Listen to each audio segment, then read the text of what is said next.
Good morning, my dear children. Let's continue with the same chapter. By far, we know that Anna got very angry when she realized that Savushkin was lying, and she decided to meet his mother. And for this, Savushkin told Anna that his mother leaves for a job early afternoon, somewhere around 3, he said, and Anna decided to visit Savushkin's. So let's see. Now I'll read paragraph number 33. As soon as they stepped into the wood, and the snow laden fir branches closed behind their backs, they found themselves in an enchanted kingdom of peace and quiet. It was white all around. Flitting from tree to tree, magpies and crows shook the branches, knocked down fir cones, and broke an occasional dry, brittle twig. Yet not a sound could be heard. In this paragraph, writer is describing the wood, and he is saying that the wood with its snow-laden fir trees. Fir is a kind of tree that we usually see in snowy area. This is a fir tree, and this is its cone. So writer is saying that the wood with its snow-laden fir trees was white and quiet like an enchanted sanctuary. Birds flew from tree to tree, knocking down pine cones and twigs. Twig, is a branch of a tree. So magpies and crows, they are flying from one branch to another. And still the place was absolutely quiet. It was absolutely silent there. The silence could be a haven of peace for Savushkin from harsh world outside. Their path would along the edge of a brook, along its bank, obediently following its every twist and turn. Occasionally, the trees stepped aside, opening up sun-bathed meadows, crisscrossed by hair tracks that looked like watch chains. They also saw tracks resembling clover leaves that belonged to some larger animal and led into the woods. Here, writer is telling us that both of them were walking along the edge of a brook. Brook means it's a running water, natural running water, but it is way smaller in size than a river. It's smaller than a river. So they were walking at the bank of brook, and they were following its every twist and turn. And at few places, trees stepped aside, means in jungle you must have seen the trees are not aligned. They do not stand in a proper row, but here and there you see. So here writer is saying that at few places the trees stepped aside. That means they were standing little further from each other, and because of this thing there was a space. It did not cover it did not cover the sky, and there was a space in between the trees which let the sun rays come in. Two trees will stand at distance. This will allow light to come in, right? So same thing happened here, that the trees stepped aside. Can really a tree step aside? No. So here the tree is personified. You know that trees really can't step aside. This is human's quality that is being given to a tree here. So tree here is personified. And hair has left its footmarks, and in such a way, in such a crisscrossed way, that it looks like a watch chain. And they also saw tracks that resembled clover leaves. Clover leaves is a small plant with three rounded leaves on each stem, and this would exactly look like a footprint of a larger animal. So, not only the footmarks of hair but also of some larger animals led into the woods. Now, see paragraph 35. The elk's been here, Savushkin said, as if speaking of an old friend when he noticed Anna Vasilyevna's interest in the tracks. But don't be afraid, he replied assuringly to her worried glance. Elks are docile. So, clover like footprints were of elk. Elk is an animal which is found in the forests of northern Asia and northern Europe and northern America.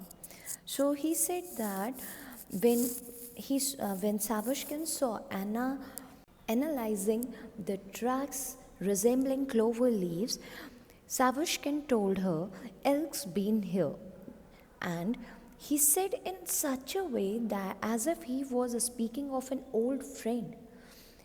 And he also assured her that elks would not harm her as they are docile, they are easy to control.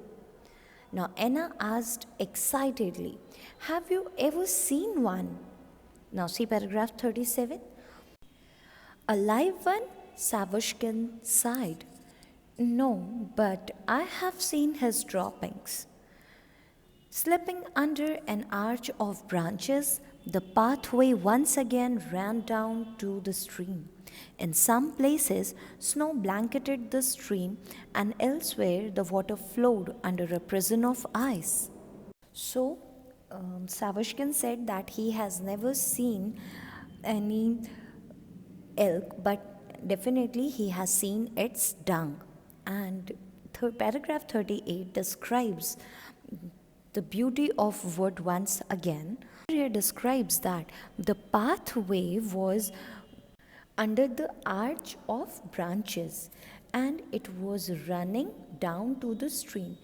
Some places the stream was covered with snow, as you can see here in the picture, and elsewhere the water flowed under the cover of ice. As you can see in this picture, the part where the water is running, it is covered with a thin layer of ice, and below it the water is flowing. So the writer here is saying that some places the snow blanketed the stream. You can see here how snow has covered the stream, and elsewhere the water flowed under a prison of ice. Anna Vasilyevna turned her attention to the stream and gazed in awe. When Anna saw this, she was extremely wondered to see the beauty of the stream. "Why isn't it all ice?" she asked. "There are lots of warm springs here. See that little jet?" Savushkin said animatedly. "The brook is alive under the snow." When Anna asked why isn't it all ice, why the water is running, why isn't it all ice?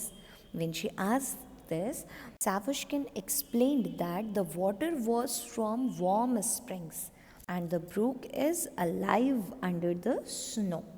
He brushed away the snow and slate black, transparent water came to view. When he brushed the snow, what happened below that? What did they see? They saw slate black transparent water. Anna Vasilyevna noticed with great fascination that when the snow slid into the stream, it thickened at once and floated beneath the water like a jelly-like greenish weed. She pushed more snow into the water and was delighted when a lump of snow took on an especially strange shape. Carried away by this, she didn't notice at first that Savushkin was waiting for her ahead. She hurried after him. Anna noticed that when the snow is sliding into the stream, it got thick at once and it floated under the water and it appeared like a jelly like greenish weed. And she was extremely delighted to play by the stream, pushing the snow into the water, see it float like blobs of jelly. And she got so much indulged in doing this that she failed to notice that Savushkin was waiting for her. And when she saw him waiting, she hurried after him. The forest took them further down its tangled paths. Gradually, the trees began to thin out and make way for a sliver of sunlight, which soon grew into a broad shaft. There is in the middle of the glade, clothed in glittering white raiment, majestic as a cathedral, stood an oak, its canopy of leaves encased in snow and snowflakes lining its trunk, which glittered like silver thread. It seemed to Anna Vasilyevna that the mighty guardian of the forest quietly waved a branch to her in greeting. Savushkin meanwhile busily observed the tree, which was home to a number of lodgers, beetles, lizards, and other insects who sought shelter from the biting cold. The poor creatures could not have found a better home than this mighty tree that was laden with life. Anna Vasilyevna was gazing in delight at this secret forest teeming with life that was till now unknown to her. So, in the middle of a clearing in the wood, the oak tree stood like a white cathedral. Cathedral means a very large and important church. So it looked like a white cathedral covered in snow, glowing in the sunlight with snowflakes shimmering along its trunk. When the sunlight will fall upon the snow, how will it look? It will shimmer. So the snowflakes shimmering along its trunk. Anna Vasilyevna stood enthralled. She was in awe with the beauty of the oak tree. She enjoyed the secret of the forest and thought that this guardian of the forest is quietly waving a branch to her in greeting. This means that this guardian of the oak tree here is represented as the guardian of the forest, and she is imagining that the branches that this tree is welcoming her in the forest. While she was imagining all this, what was Savushkin doing? He was observing the tree, which was home to many other insects. They took shelter there to protect themselves from the biting cold. Now, see paragraph 45. And she had thought she was a skillful teacher. Why a lifetime was too short to delight in the wonders of the path she had just traveled. Besides, this path was hard to find, like a key to a magic casket. But here, deep in these words, when she felt the same thrill of discovery with which the children shouted their tractor, well, bird, cage, in the classroom far away, the path slowly showed itself to her.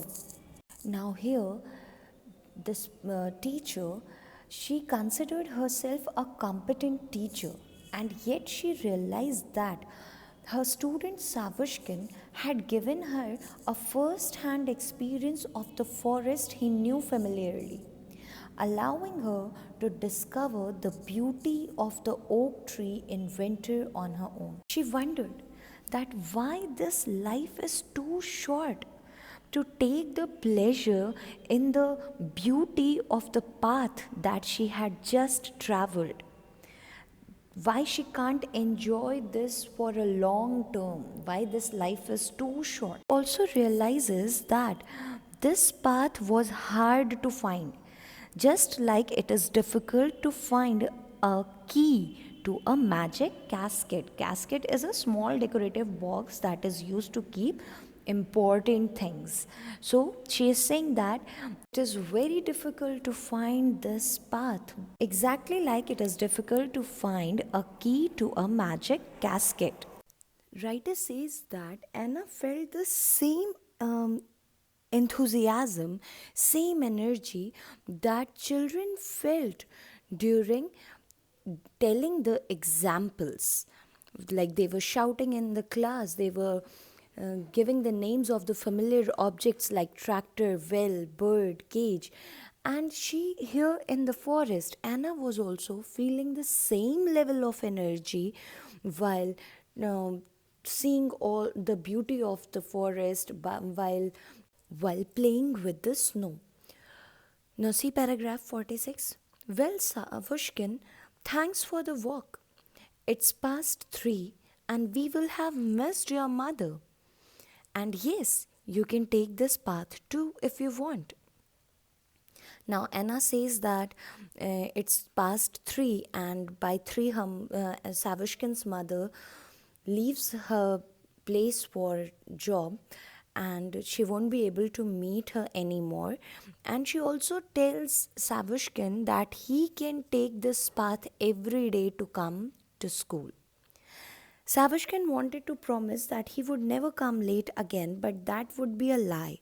He blushed, raised his collar, and pulled down his cap. Savushkin was so happy that he wanted to tell his teacher, "I'll never be late for school now." But that would be a lie, so he didn't say anything. And he offered the teacher that he can take her back, but teacher refused and said that she can go alone. In paragraph number 48 and 49, "I'll walk you back." "It's all right, Savushkin, I'll go alone." He looked doubtfully at his teacher, picked up a stick, broke off its crooked tip, and gave it to Anne Vasilievna. "If you meet the elk," he said, "wave this stick, but don't strike him, or he may take offense and leave our wood forever." "Very well, Savushkin, I shan't beat him." When teacher said that she'll go alone, Savushkin doubted her, that maybe she won't be able to go back alone. So he picked up a stick and he broke off its crooked tip and he gave it to Anne Vasilievna, saying that if you meet elk, just wave this stick but don't hit the elk. Otherwise, the elk may get upset and won't come back to wood again. Here you see that take offense. Take offense means feeling upset or hurt because of what someone says or does. This is human quality and elk here is personified. Okay? Now see paragraph number 52. "Very well, Savushkin, I shan't beat him." Having walked off a bit, Anne Vasilievna turned round to look at the oak, rosy white in the rays of the setting sun, and saw a dark little figure at its foot. Savushkin hadn't left, holding guard over his teacher from afar. And it suddenly dawned on Anna Vasilievna that the most wonderful thing about this wood wasn't its winter oak, but this little man, this wonderful citizen of the future. She waved her hand to him and started off at a leisurely pace along with winding footpath. So after walking few steps, she turned back and looked at the oak, rosy white in the rays of setting sun. It was looking so beautiful. She also saw a dark little figure standing there. That was Savushkin, standing afar and watching his teacher going back safely. And suddenly Anna thought that the most wonderful thing about this wood was not this winter oak, but this little boy, as a part of a new generation, enjoying natural beauty and caring for wild creatures with a personal sense of responsibility. After this, she waved her hand to him and then again walked back to her place. In this story, children, the highway that Savishkin refused to take, whereas all other children used the same highway to reach a school. So, highway here is a metaphor. In a way that the highway is same boring method of learning where we cannot stop. Have you must have seen highways in your life.